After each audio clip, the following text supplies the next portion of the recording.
Intrinsic pathway कैसे act करता है।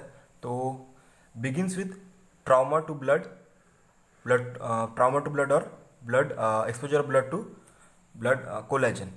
आइदर कोलेजन से ब्लड कॉन्टैक्ट में आ जाता है या फिर ब्लड में ट्रॉमा हो जाता है। तो देखेंगे इसमें हम क्या होता है। तो intrinsic pathway of blood coagulation का हम एक फ्लो चार्ट देखेंगे। तो ब्लड ट्रॉमा और कॉन्टैक्ट विद कोलेजन ये क्या करता है, इनएक्टिव ट्वेले को कन्वर्टेड कर देता है एक्टिवेटेड ट्वेले में।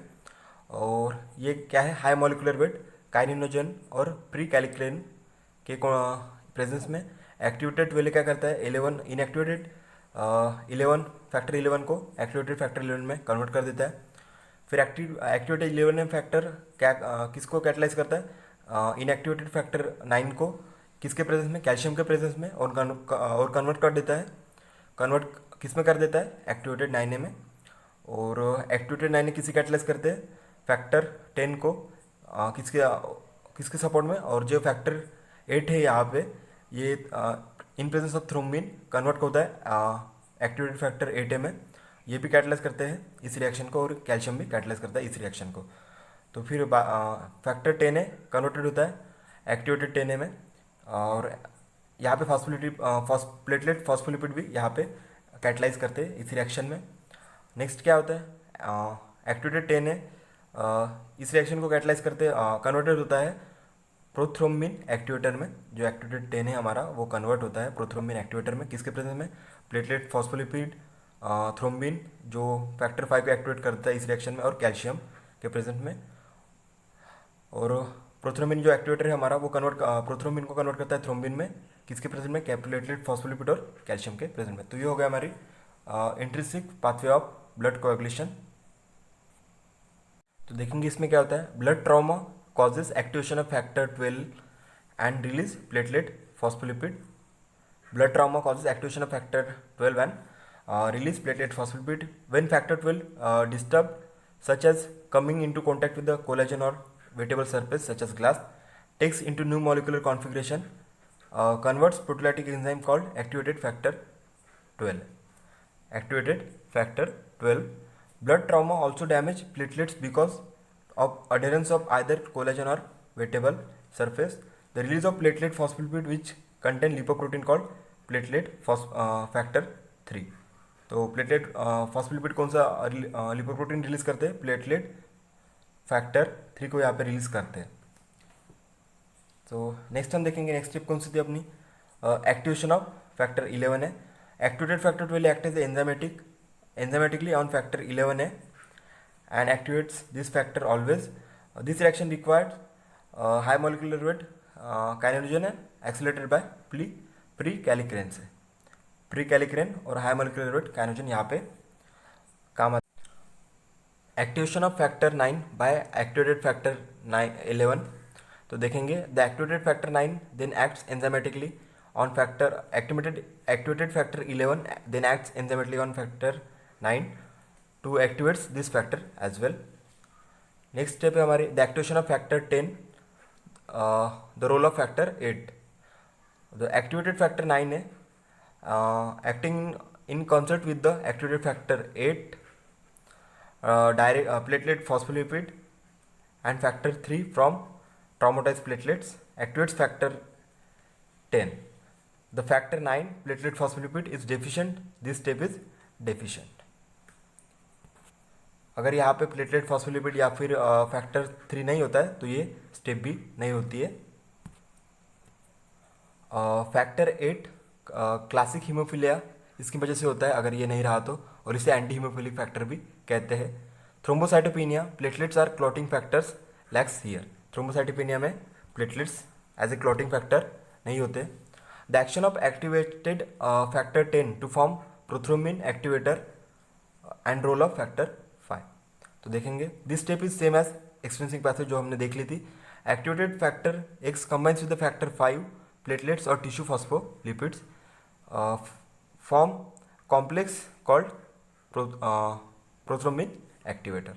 तो ये स्टेप हमने एक्सट्रिंसिक पाथवे में भी देखी है।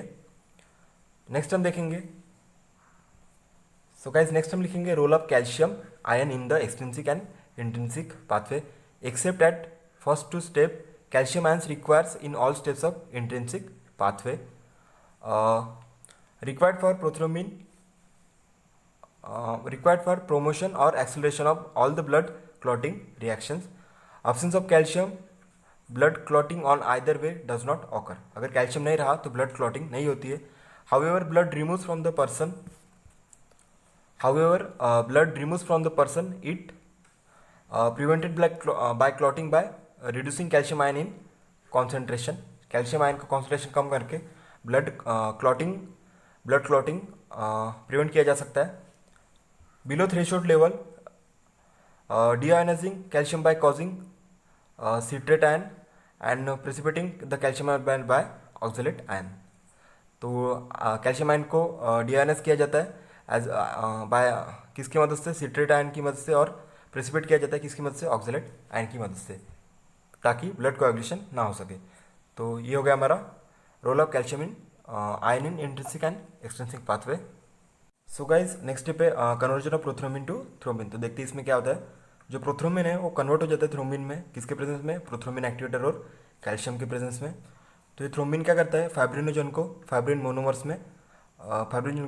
मोनोमर में कन्वर्ट कर देता है, फाइब्रिनोजन को फाइब्रिन मोनोमर में. और फाइब्रिन फाइबर्स बनाते हैं किसके प्रेजेंस में, कैल्शियम के प्रेजेंस में. And thrombin activated fibrin stabilising factor act करता है फाइब्रिन फाइबर्स पर, और क्या फॉर्म करता है, क्रॉस लिंक फाइब्रिन फाइबर्स. और ये जो फिर क्या करते हैं, प्लेटलेट्स प्लाज्मा सेल्स को ट्रैप करते हैं, और ये क्या फॉर्म करते हैं, क्लॉट फॉर्म करते हैं. तो ये है हमारा conversion of prothrombin to thrombin का चार्ट. नेक्स्ट हम देखेंगे platelets also play role in conversion of prothrombin to thrombin. Platelets भी इंपॉर्टेंट रोल प्ले करते हैं कन्वर्जन के प्रोथ्रोम्बिन टू थ्रोम्बिन में. Prothrombin first attach to the prothrombin receptor on platelets. Prothrombin first attached to the prothrombin receptor on platelets. Action of the thrombin on fibrinogen to form fibrin. तो next हम देखेंगे action of thrombin on fibrinogen to form fibrin. Thrombin protein enzyme which is the weak proteolytic capabilities remove 4 low molecular weight peptides from each molecule of fibrinogen.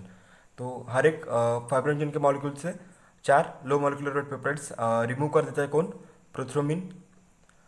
तो इससे क्या होता है, forming 1 molecule of fibrin monomer, और क्या form करता है, single molecule fibrin monomer का. Automatic capability of polymerase, early stage of polymerisation, fibrin monomers molecule held together by weak non covalent hydrogen bonding, newly form are not cross link and it is weak. तो जो नए form हमने देखे इस flow chart में कैसे होता है, तो जो नया फॉर्म होता है वो नए फॉर्म हुए वाले फाइब्रिन पॉलीमरेज के जो होते हैं फाइब्रिन फाइबर्स वो वीक होते हैं, क्योंकि वो नॉन कोवेलेंट बॉन्ड से जॉइन होते हैं हाइड्रोजन बॉन्डिंग से. तो नेक्स्ट हम देखेंगे few more minutes that generally strengthen the fibres retinaculum. This process involve substance called fibrin stabilising factor release from platelets और प्लाज्मा ग्लोबुलिन्स. तो ये हो गया हमारा conversion of thrombin to thrombin, और थ्रोम्बिन कैसे क्लॉट फॉर्म करता है. तो नेक्स्ट हम देखेंगे क्लॉट रिट्रैक्शन और एक्सप्रेशन ऑफ सीरम. तो देखेंगे इसमें क्या होता है. A very few minutes clot is form, it begins to contract and express most of the fluid from the clot within 20 to 60 minutes called serum. तो जब कुछ मिनट्स के बाद जब क्लॉट फॉर्म हो जाता है तो वो कॉन्टैक्ट होने लगता है और उसमें से फ्लूइड निकल जाता है, तो उसे हम कहते हैं serum. Fibrinogen and blood clotting factors are removed. जो फाइब्रिनोजन और जो ब्लड क्लॉटिंग फैक्टर्स होते हैं वो रिमूव किए जाते हैं. Serums deferred from plasma. जो सीरम होता है वो प्लाज्मा से अलग होता है. सीरम कैन नॉट क्लॉट, और ये जो सीरम निकलता है वो क्लॉट नहीं हो सकता है. Platelets are necessary for clot retraction occurs. Platelets are necessary for clot retraction occurs. Platelets attach become such a way that it bonds different fibers together. तो प्लेटलेट्स क्या करते हैं, ऐसे अटैच हो जाते हैं कि वो डिफरेंट बॉन्ड्स फॉर्म कर लेते हैं टुगेदर मिलकर, एक साथ मिलकर. Platelets entrapped in clot release procoagulant substance which is a fibrin stabilising factor. ये हमने चार्ट में देख लिया। causes more and more cross linking of branches. Platelets direct contribute to clot contraction by activating platelet thrombostatin। थ्रोम्बोस्टेनिन को activate करके platelet direct contribute करता है clot formation को। Actin and myosin molecule contractile protein in platelet cross strong contraction. जो actin and myosin molecule होता है platelets में, जो कॉन्ट्रैक्टाइल प्रोटीन से हमारे, वो स्ट्रॉन्ग कॉन्ट्रैक्शन कॉज करते हैं। Compress fibrin meshwork in smaller mass. Activates and accelerate the by thrombin. Calcium ion released from the calcium stores, mitochondria, endoplasmic reticulum, Golgi apparatus as a clot retracts the edges of the broken vessels pulled together contributing to hemostasis। जब clot निकल जाता है तब क्या होता है, जो दो वेसल्स, टूटे हुए वेसल्स के दो एंड जुड़ जाते हैं और कंट्रीब्यूट करते हैं हीमोस्टैसिस को। तो ये हो गया हमारा clot retraction and expression of serum, और ये हो गया हमारा हीमोस्टैसिस।